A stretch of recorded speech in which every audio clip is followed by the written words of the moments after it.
Holly Slaughter, Elementary Reading and Language Arts Specialist for Pinellas County Schools.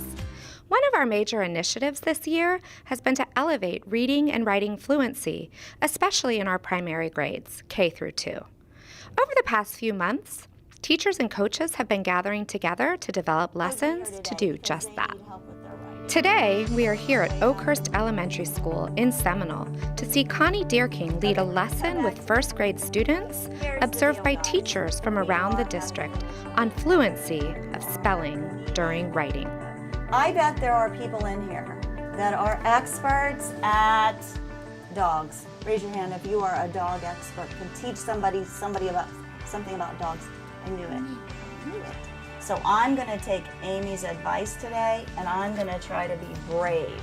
And that's what we're going to work on together, how nonfiction writers, that is you, use fancy words to teach others by being brave and using everything they know. So this is where I need your help today, because I think you guys know a little bit about being brave spellers. Can you show me that? Brave spellers. All right, so the word I'm going to write is crocodile. Okay, here I go. Watch me be brave. Okay.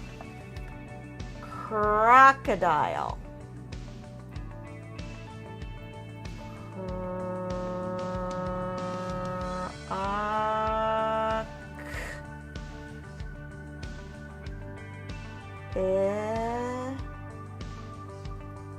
Crocodile.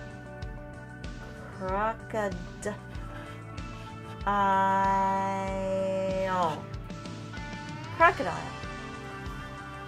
Did you see me? Yeah. Did you see me slide my finger? Did you hear me listen for sounds and write them down? You did? It worked, didn't it? I was so brave. Did you hear me say, how do you spell crocodile? No. You know why? Because this is what I said in my head. Crocodile, crocodile. I'm not afraid to spell crocodile. And then I wrote it just like that. The mini lesson was all about spelling. We've been studying the foundational skills in first grade, and spelling is a big part of that. So I wanted to incorporate a spelling lesson inside of Writing Workshop. Lucy Calkins says that if you want a really strong phonics program in your school, make sure you're doing writing workshops. So today, the kids inside of writing were able to practice spelling high frequency words. They were able to work on spelling patterns, and I reminded them of strategies for spelling all kinds of words, besides asking the teacher, how do you spell? You ready to be brave spellers? Okay, so we know that one way we could be a brave speller is we can say the word and we can slide our finger, listen for the sounds and write it, right? Another way, some of you might want to try, or maybe you know, is you write it part by part, where you listen and you write some, and you listen and you write some, and you listen and you write some. You ever try that? Okay, so I'm going to put these two ideas up here to be brave spellers. You can choose one of those, or you can do something else. Okay, so we're going to pretend like we're writing a story about a butterfly, right? And how a butterfly starts from a caterpillar, right? I noticed a lot of you had a little word inside of caterpillar. And I saw a lot of you just wrote it really, really fast. Do you see what word's inside a caterpillar? What word is it? Cat. Do you have a cat inside of your word? Look and see if you do. You do? Yeah, a lot of you do. All right, so this is the last thing. Good. This is the last thing that you're going to do. I want you and your partner underneath, right here. I want you to write caterpillar again, but I want you to write it together. I want you to decide together, how would you spell caterpillar? Now that you've looked at your partners and you've thought about, ooh, this little word cat is inside of caterpillar. All right? today, and these probably aren't new strategies for the children. They've been taught these probably in kindergarten, but one of them was that you can say the word slowly, slide your finger like under a pretend word, and listen for the sounds, and then write down the letters that you know stand for those sounds. So that was one. The second one was you could just write it bit by bit. So I use the example crocodile. So cur, I could write the CR. Ock, add the OC. D, add the D. So bit by bit, I'm writing the word, listening for the parts and writing them down.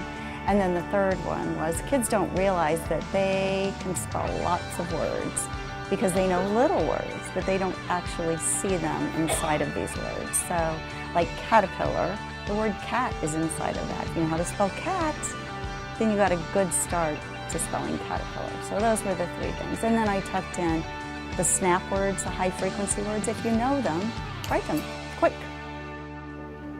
Now, let's visit Curlew Creek Elementary, where we have a first grade teacher who has been working with Connie to develop a series of lessons about spelling fluency. Today we're going to talk about long A, and this isn't just any long A, it's a long A that ends with a silent E, which means well, first And grade we're is gonna a watch a quick huge video. year where they are learning so many phonics patterns, sight words. We call it the year of growth because you see from the moment they walk into the door to the moment they leave, there is so much that they learn and grow with. So phonics is an extremely important part of our day because they have to learn to read and write. This is the year of reading and writing. It's almost that switch of where we're not just learning to read anymore, but we're starting to learn from reading. remember as you're finding these words, what do you need to be doing? Who can tell me with a quiet hand? Do we just highlight the word? No. What in the quiet hand, what do we do, Bella? Stretch it on your arm. So it's super important to get all those skills in and make sure that they have mastered them by the end of the year. A teammate and myself sat down and created a routine, a Monday through Friday routine where we hit all the important parts of first grade, sight words or high frequency words, phonics, patterns, and fluency. And we developed a day-by-day plan to make sure that we're hitting all of those in that 15-minute block that we are given to do it in. Because there's a lot and we needed something that kept not only us on pace, but the kids knew so that it ran smoothly. So each day we do different skills. We talk about a few of the words with a picture sort and we go through and we sort words based on those phonics. And the kids, it's student-centered because the kids are doing it.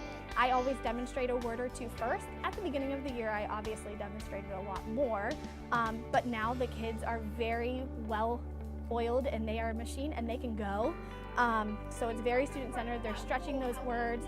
They're deciding and talking about the words and putting them in there based on if they follow the pattern. And then after we do the phonics for the day, we move on to introducing two sight words. And I do two sight words because it's not too much, but it's also not just one because there are a lot of words they have to learn. And I do that using Jan Richardson's What's Missing routine. So I'm pulling in things that they are used to in small group and pulling them in and doing it in whole group as well. All right, where does it belong, sir? Under which column? Make. What column is this? Great. It's structured, it's small, and each day building on each other really helps them take in that rule or that sight word and know it and understand it. So it's really great the way it builds. Low in your hand, what's missing? Half it. W-A. Great job. Game. So boys and girls, we've completed that whole word family. If you can spell, say it with me. If I can read and write game, then I can read and write same. I can read and write W-A-A-T-Y.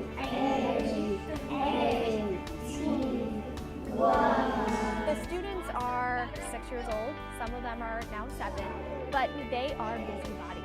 So when developing this plan with my teammate, we wanted to incorporate as many ways to get them up and moving as possible.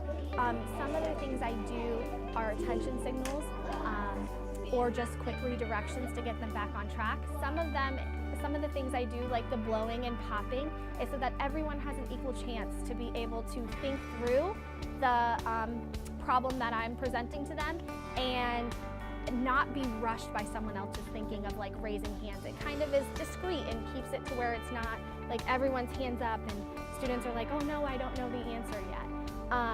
So that's really helpful.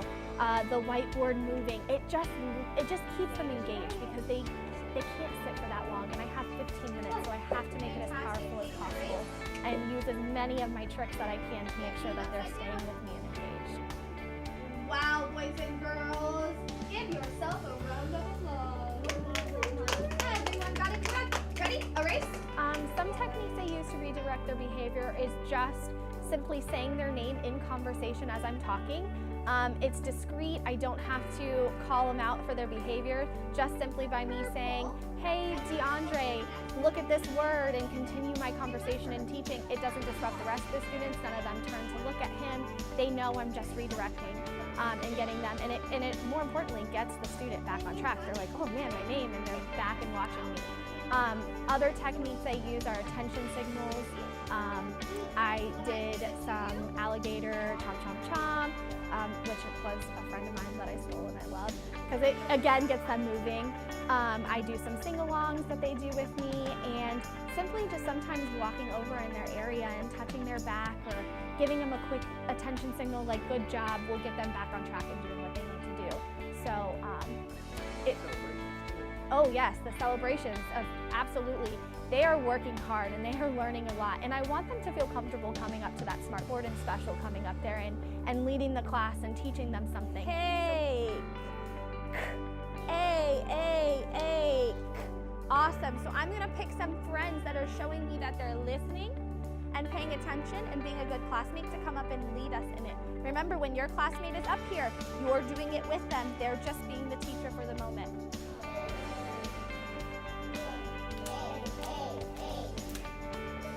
So we always want to celebrate.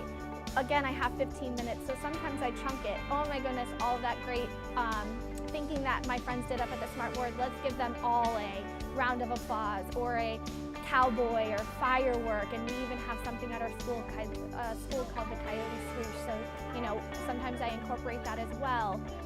It just makes them feel special for coming up, and more importantly, makes them want to come up. Because they want to feel special and they want to feel like they're helping and teaching the other kids in the class as well. When we come back, Chastity rejoins us to tell us how some high school teachers are working to build more rigor into their language arts classrooms. Literocity returns in a moment.